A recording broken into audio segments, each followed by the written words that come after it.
Hi, welcome back to Serge Tip Clips.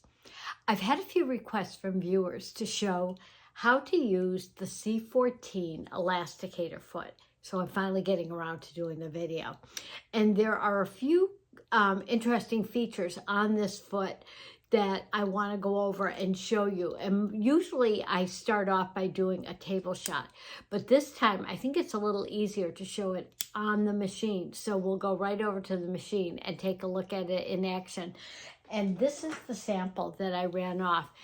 And look how perfect the gathering is from beginning to end. And that's the beauty of using the elasticator foot. Your elastic tension stays consistent from beginning to end. And what I did also is I turned it over and I finished it with a narrow cover stitch seam. And I'll show you how to do that as well. So let's go over to the machine and take a look. Before we look at the foot on the machine, let's look at our stitch selection. I chose stitch number 1, the 4-thread overlock stitch. Another option is stitch number 2, the 3-thread super stretch stitch. That's kind of a mouthful. Now, the adjustments that I'm going to make are my default setting for the stitch length is 2.5.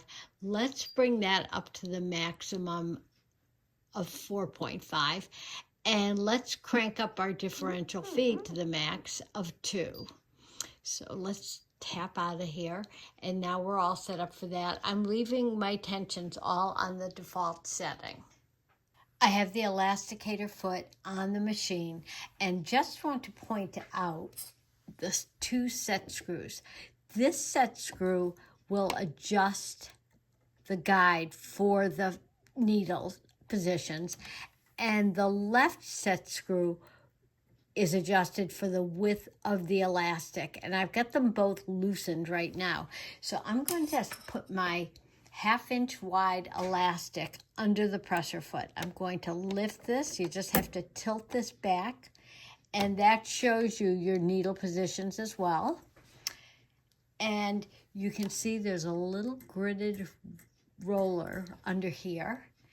And I am going to put my elastic in. I'm going to slide it in from the left under the roller and under the foot. And I always like to bring it so that there is a little bit of a tail. I've got plenty of elastic here. I've got a nice long tail right here. And what I like to do is bring my needles down and just kind of use that as a third hand. And I'll put my presser foot down. I'm going to put the front of the foot down. And now I need to tighten up these set screws. And hopefully you'll be able to still see what I'm doing without my hand taking up the whole camera. This set screw is still loose, so I'm going to bring that over to the right a little bit. You don't want to push this in so tight that it's crowding the elastic. That's not good. You want to keep the elastic nice and flat. So right about here is good. Just give that a tightening. And another nice feature on this foot is that Bernina has put these permanent marks so that you can see with this mark on the knob exactly how tight you're putting tension on your elastic. So if I bring this up and you can see it coming up, the lighter it is to the left, now it's up here, the less tension is going to be on the elastic and less gathering. So the tighter you bring this down, you'll see it going down. By snugging it up, you're giving more resistance to the elastic as it's going through the foot, and you're going to get a tighter gather on that. The tension is something that you definitely need to test with your scrap fabric to determine how much gathering you want. And testing is the name of the game when it comes to being successful with this foot and having the exact amount of gathering on your project that you're looking for.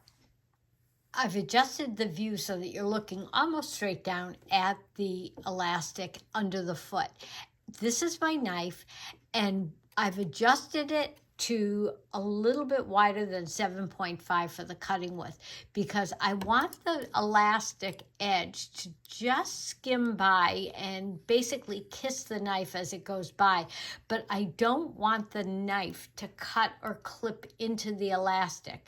But when I put my put my fabric in wrong side up, I do want that edge of the fabric to be cut close to that edge of the elastic. So that's something that you'll need to also check before you start stitching, and do that on your scrap fabric. So let's take a look at this in action and see how it works.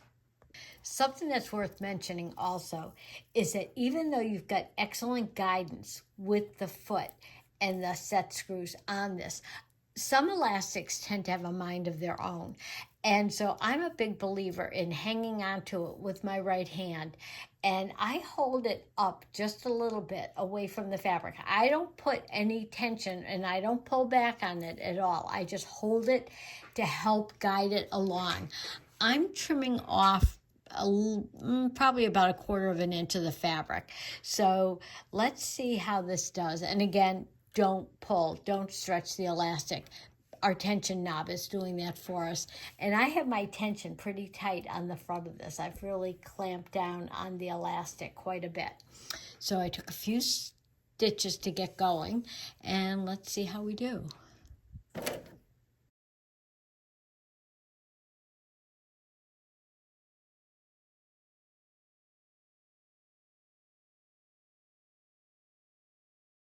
It's really cool because once you do get going and you get a feel for the whole thing, you can kind of buzz along pretty quickly with it.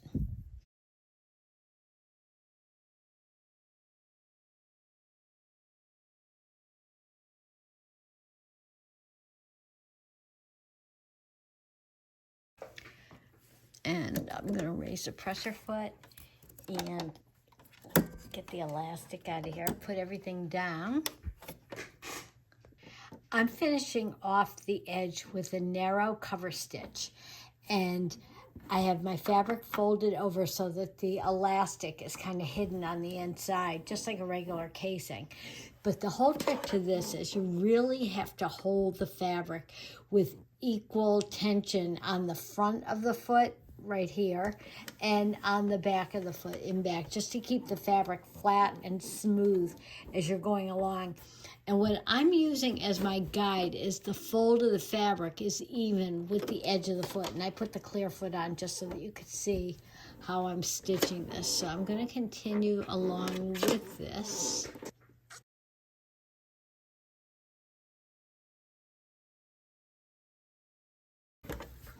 And you want to make sure that that fold is right against your elastic so you don't have any extra on the top. Just take your time with this step.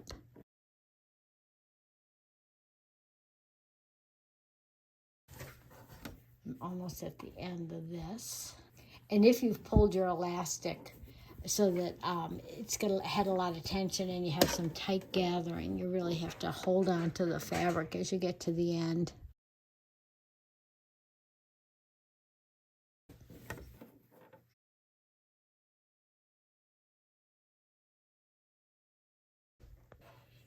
Here's our sample finish. Look how great that looks with that cover stitch finish on it.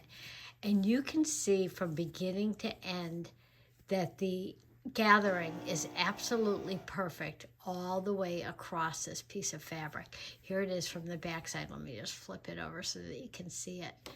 But it's just beautiful.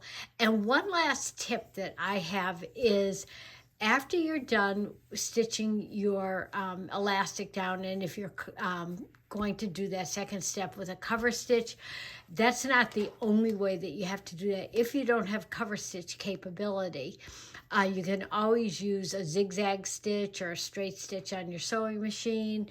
You can use a serpentine stitch. There are different options, or a twin needle as well. But since I have cover stitch on the L890, which I just love, I think this is a really pretty finish. But then the last thing that I like to do is bring this over to the iron And I like to blast it with steam, both from the wrong side and the right side. And even though you're not putting any tension on your elastic after you finish stitching, you'll be amazed how much the steaming will recover the original dimension of your elastic. So that's just one little finishing tip that I have that makes it look really great. Thanks for joining me today. If you haven't already subscribed to my channel, please hit the subscribe button now, and you won't miss out on any of the stitches, feet, or techniques that I show. As always, if you have a comment or question about this video, leave it below and I'll get back to you quickly. If you'd like to email me directly, it's gail@gailpatrice.com. Thanks again. Happy sewing and serging, and see you again soon.